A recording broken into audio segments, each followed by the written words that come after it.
I enjoy this guy a lot. Nobody enjoys him more than our update anchor, and that is Rich Ackerman, who worked with this guy for many, many years. And he, of course, is Ron Rivera, kind enough to join us right now. I had to mention Ack, because if I don't mention Ack, they'll never talk to me in the office ever again. Well, I promise you, Zach, as soon as I get off this, I bet I get a text from him, too. Yeah. And also for your birthday, too. Ack is always, anytime you're close on the birthday, he gets it. Ack's a good dude. You know, we worked together when I was in Chicago, kind of in between my playing career and my coaching career, and became friends. And you know, him coming in from New York to Chicago, he didn't know a lot of folks, so we had him over for Thanksgiving dinner, and you know, really got to know him even better. Ron Rivera here with us. So there's a lot to get to in the NFL landscape. Let me start you off with the Bears, because I know they're near and dear, close to your heart. This year, you know, they ended up bringing back Matt Eberflus. It didn't work. Now we'll see who they end up hiring as their next head football coach. They have the quarterback. The quarterback still had to grow, but there's just that stench still around the organization. Will they ever be able to get it right? I believe they'll get it right. I really do, just because the situation, circumstance they're in. I think what they've done there is they've put together the assets that you need around a young quarterback. First of all, look at the defense. You've got a good, solid defense. They perform well. They have the ability to perform well. And if you get a quarterback that can manage games, which he did do at some point, you saw how well it impacts the defense. It really does. Secondly, you have enough playmakers around him. Okay, you've got a good receiving core. You got a good young tight end that's still playing well. Your running game is on the verge of being really good. Now you got to protect him. If there is, I think, something that needs to be worked on and massaged a little bit is the offensive line. I think the offensive line can play better. I think you have talent there, but you may have to add some more.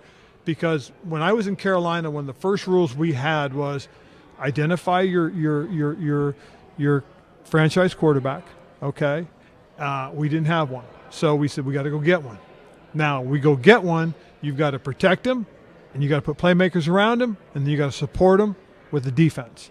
And those were the things that we believe we had to do, and that's what we went about in doing.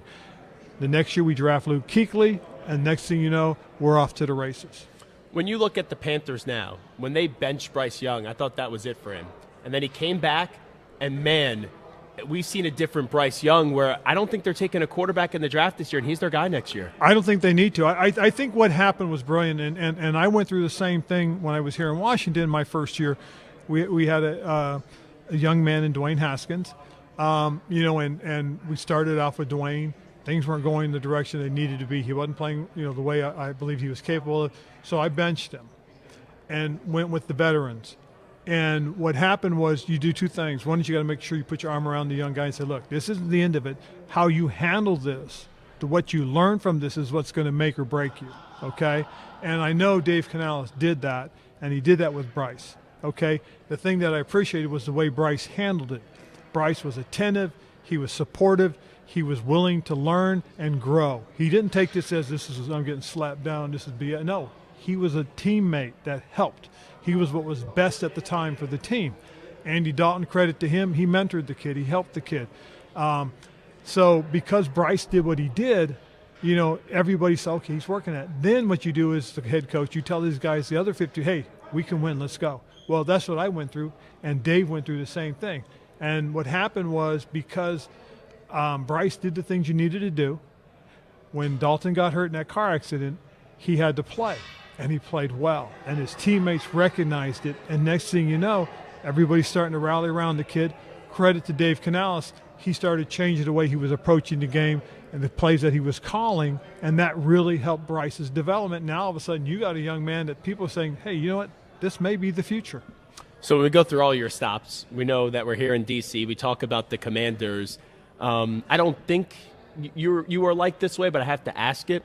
Are there like conflicting emotions because this was your team and now you're seeing them succeed to a really high level? No, for me, there's some gratification too, because I do know, you know, dealing with what I dealt with for the last 4 years, the whole idea was to put this team in position, and that's where this team is now. Credit to what's gone on with Coach Quinn coming in, doing the things that he's done. You know, the draft pick they made I thought was really good in Jane Daniels. I love what Cliff Kingsbury's doing with him and how he's using him. One of the things that I did, you know, now that I was involved with the NFL Network, is I started tracking the play of the young quarterbacks. Mm-hmm. Okay, and I included Bryce in that too on some of the things that I worked on. And a lot of things that you were seeing being done here were the things that you have to do with these young quarterbacks. Quick throws, get the ball out of his hands. 2 reasons. Quick throws tell you got to make quick decisions, get the ball out of your hands, decrease the opportunity to be sacked. Okay? Well, you saw that Bryce was the other way. He was holding the ball too much, too long, getting himself hit. Well, then what happens is when he comes back out, what do I see? Quick throws, getting the ball out of his hands, doing those types of things. Second thing, running game. Good running game is very important to a young quarterback, right? Now all of a sudden I start charting that, and I'm looking at it. I look at Jane Daniels.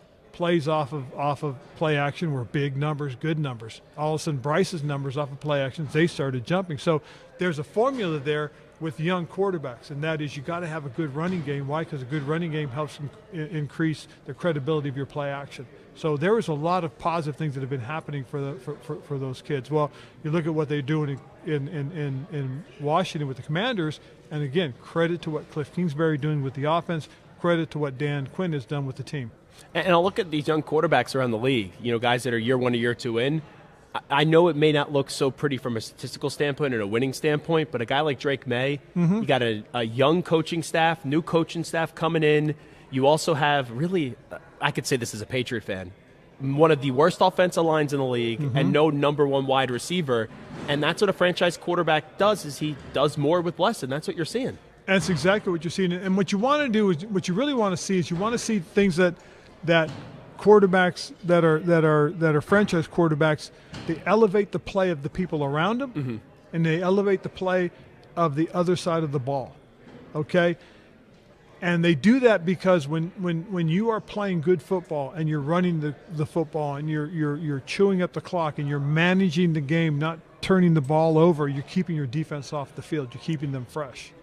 And you see that from teams that do that and do it very well, like the Eagles.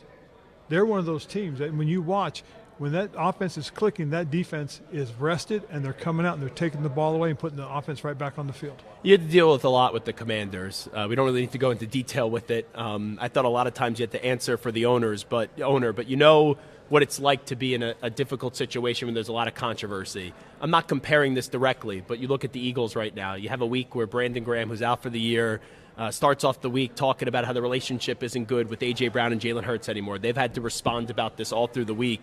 We just saw in Philly last year, they were 10-1, and then down the stretch they were miserable. There was problems in their locker room. They have talent to go win the Super Bowl this year. As a coach, when there is, I don't want to say outside noise because it's created from the inside, but when there's noise like that and negative attention, how do you kind of nip it in the bud and move on so it doesn't derail a season? Well, I think one of the things you got to do first of all is you got to address it, especially if it's coming from within inside. Yeah. And that's just my personal opinion. Is that's something I think you address. Is something that you get taken care of right away. Because the thing you got to understand is we want to focus on what's important, not what's interesting. Okay. And what's happening is they're making something that's interesting important. But if it is coming from inside, and it truly is, and if that's the issue, it is important. It needs to be nipped right now. And I think that's something that should be addressed and addressed internally and really pushed to be kept internal, because that's our business. That's nobody else's business. What was your reaction the other day when you saw the news? We knew that Belichick interviewed for the UNC job, but then when he got it. Well, it's funny because I thought that, that's brilliant, because I don't know if you've seen, but you've seen that conversation with these billionaires talking about buying college football teams. Yeah. Well, what's happening is there may be this influx of money coming in all of a sudden. And think about this, and Coach Belichick may be ahead of the curve right now. But think about, you get this influx of money, you're creating a springboard for these players to get into the NFL. And if you get enough of these billionaires, let's say you get 32 of them, and all of a sudden if you got 32 billionaires, 32 NFL teams, maybe we got a mini NFL coming up. Maybe you have 2 conferences, 4 divisions in each conference, and now you have a feeder system. This potential could be what could be happening. And football, to me, football should be its own entity in college sports. And the other groups should go back to their regular conferences. Yeah, because that's all the money is. All these schools, they chase the money, and I don't blame them for doing so. But they're only really chasing the money for football. Yes. And maybe basketball.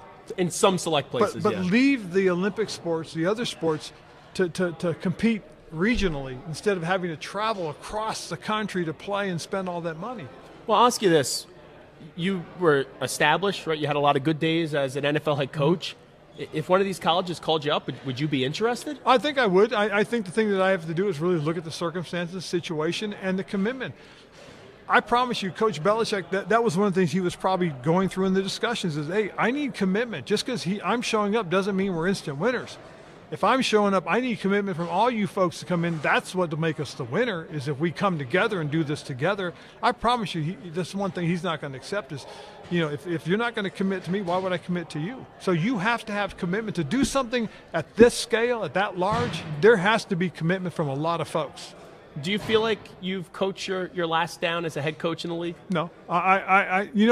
What's been interesting is I've got this 10,000-foot view. I'm looking down at the game now in terms of looking and seeing, and I'm noticing things, I'm looking at things, and I see people doing things that I've done. And I said, wow, that's how I used to do it. Man, look at the success they're having. So what I am doing is right. Or, wow, you know what, that's another way to do it. I like that idea. I like the way they're doing those things.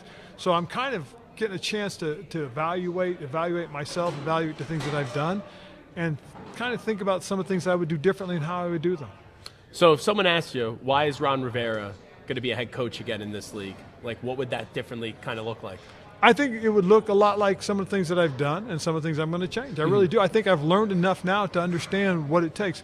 Last 4 years, or actually last 3 years, I did more managing of situations, circumstances than I did coaching a team. Yeah. And that's what I wanted, really. And you didn't have a quarterback. I know. And it's, it's funny.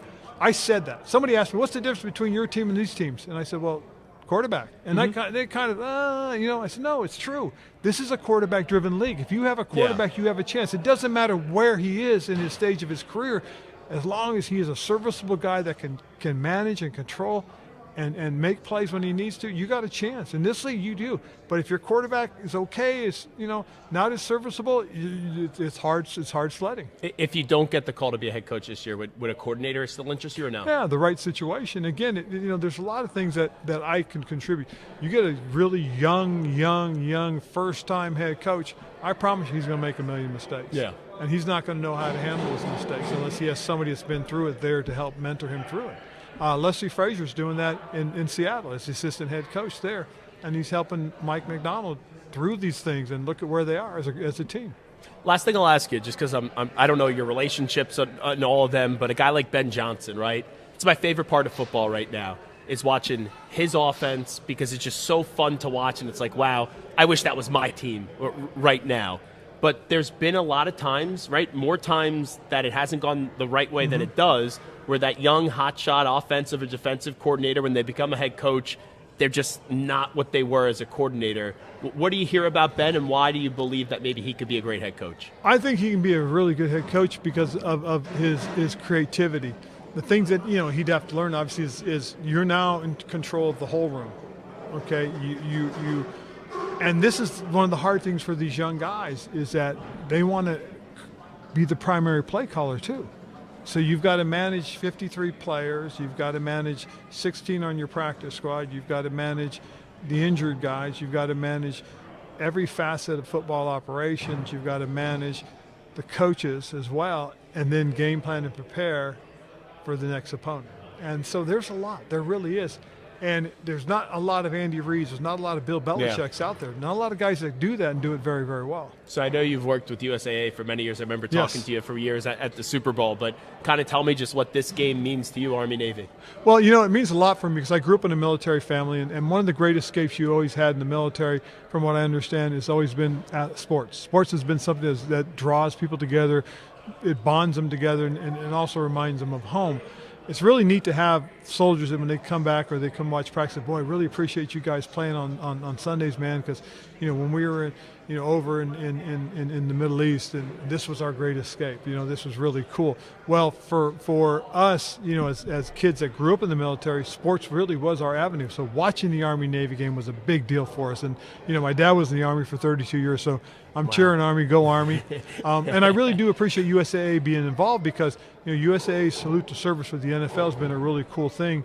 One of my dad's proudest moments for me personally was when I won the USAA Service Award. And that was a really big deal. He helped present it to me, and it's, it was a big thrill. Well, Coach, always great to catch up to you. Good health, and appreciate you doing this. Zach, Thanks so much. Appreciate you. Thanks for the time.